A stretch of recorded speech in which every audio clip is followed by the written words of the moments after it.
Well, I want to get started here, and I'm going to ask you a question that I asked Alan. Are you living the dream right now in playing this role? Quite frankly, yes, because this is something that I dreamed, and now it is my reality. So, yes. Um, Probably not necessarily in the way that I would have dreamed it, but even better than what I could have imagined. Yeah. Absolutely, absolutely. And what I wanted to ask you is, well, I want to say something to you, Okay. and I want to ask you a question behind it. Okay. The Greater Garfield Missionary Baptist Church. Yes. How did singing in the gospel choir there and being classically trained as an operatic soprano prepare you to play both these roles? Well, I have to say, one of my joys of being participating in the show is that it's black, black, blacker than black. And being that it is a black show, we get to sing the way that we do at church. Now, here's the thing: singing that way isn't sustainable. You can't actually do that 8 times a week and keep your voice.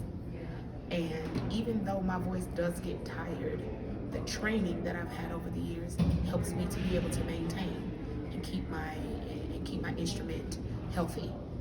So I have the best of both worlds. Growing up in church and singing in the choir taught me so much. How to it trained my ear. It taught me different parts, harmonies. It taught me how to communicate feelings and faith, and combining that with the classical training, and figuring out how to merge the two to create a sound that makes you feel something,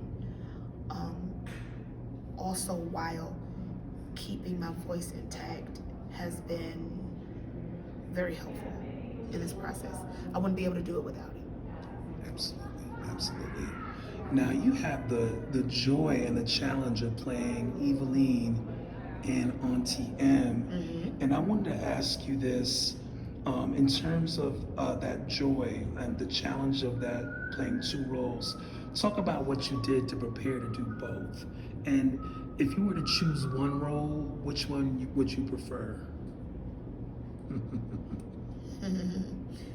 Well, to prepare for the roles, I'm a mom, and so Aunt M was fairly easy for me because the nurturer that she is, I've experienced that in real life, and so that was the preparation for being Aunt M, living as a mom for 20 years. When it comes to Evillene, that's a different story, and I had to open up myself more for the part of Evillene to be able to expose myself. I had to expose myself, my challenges in life. I had to become somebody's biggest challenge and somebody's greatest fear. I had to dig a little bit deeper into myself, to think about things that I've had to overcome in life and what that felt like for me, and also I had to think about what it's like being a black woman in the world, being exhausted all the time because we're doing everything, which I understand what that's like, so it wasn't that too I didn't have to dig too deeply. But see, there's this thing, right, about black women who are overworked and tired in this world and having to fix everybody's problems, and is what I feel that's kind of like the root of where Evillene kind of comes from, or that the idea of that, and then being in this world and being looked at as a threat, or being looked at as, oh, she's just an angry black woman. Being that I have been looked at as that way in this world, I know what it's like to be on the other side of that and know that that's not just the story. That's not just the narrative. That's not just, it's way more than that. It's feeling like you don't have enough to give. It's not having the resources that you need. It's living in neighborhoods that aren't equipped to take care of its inhabitants, not having healthy food to eat, and having to provide for your family, but not having the opportunities to really do that in a way that makes everybody comfortable. It's so much more. It's the fear of having to ask for help and hearing no, and then not knowing what to do. It's being frustrated with the way things are, knowing that they could be better and they're not, and you don't know what to do to make them better. There's so much more to the story behind what people deem as the angry black woman. And I felt it necessary to bring that to the forefront. Evillene is not just evil. She's not just angry. She is tired. She is afraid. She's frustrated and she's exhausted, and she is running out of options that will help her. And as a result, she's maybe not making the best choices, but it's not just anger that makes her how she is. So I had to go there. I had to go there, and I had to think about my own life and my own choices. I had to think about the masks that I've worn so that I could function in the world. I have had to think about the fight that I've had with forgiveness and vulnerability, and I had to bring that into what I'm doing. And that's what helped me prepare. I had to open myself up for it. And yes, it's fun to be a villain, and I am exhausting every channel in order for me to have as much fun as I possibly can. But there's so much more behind it, and I hope that that's clear, in my portrayal. Absolutely. Wow, that was such a powerful answer. I really, really, really appreciate that. I'm going to ask you here, last few questions here. Okay.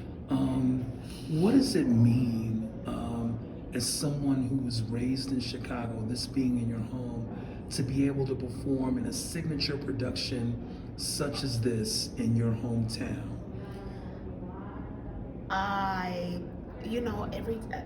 I've been asked this question a couple times now, and I don't know if I can actually answer it adequately. I will say this: I feel proud to be coming from Chicago. I feel proud to rep this city in this way, and I feel like Chicago is proud of me, and that has been shown in many different ways. There was somebody in the audience the other night that just yelled out my name. And I ain't gonna tell people what to do, but I will say that I feel like I'm where I'm supposed to be, and I'm happy to be in this place and to rep my city and to be an example before some young lady, some man, some non-binary, somebody who needs to see me. It's a huge responsibility. I'm grateful for it. Okay. Last question. Well, I got one other fun one, but let me ask you this. So, for anyone, typically actors, musicians, they go to New York, they go to LA for work, and you've stayed in Chicago, is that correct? No, I moved to New York. Oh, you moved to New York? Okay. I moved to New York and then I came back. Okay. Yeah. because New York, I love to work there, but it's a lot to live there. But what were you gonna ask? Oh no, I was just gonna ask, like, can you, for someone who may be watching this, who has the same aspirations to perform as an actor in musical theater, what would you say are the benefits of actually staying here and working here? Actually, I'm going to disagree. Okay. I'm with that, with the where that question is going. Sure. I don't necessarily agree that staying in one place, whether it's Chicago or any other place, is fully beneficial to whatever career or craft you are trying to build and maintain, and kind of, I have gone across the nation to act and sing. I have moved to, like I said before, I moved to New York for a short period of time. And I was able to do theater there and was successful. It was a wonderful experience. I am a firm believer that the more you know, the better you can become. The things that I have learned here have built a very solid foundation for me, and I believe is part of the reason why I'm here right now on this stage and will be headed to Broadway again. Because Chicago taught me the fundamentals of what it means to do this job and to do it well. However, what Chicago has to teach me is different than what New York had to teach me. It's different than what going out of the country will teach somebody, or going to Texas or wherever. Every place has something that can add to your experience and to your add to your skill, your bag of skills. And so go everywhere that you possibly can, and gather as much as you can. And if Chicago feels like home, you can always go there and come right on back, just like I did.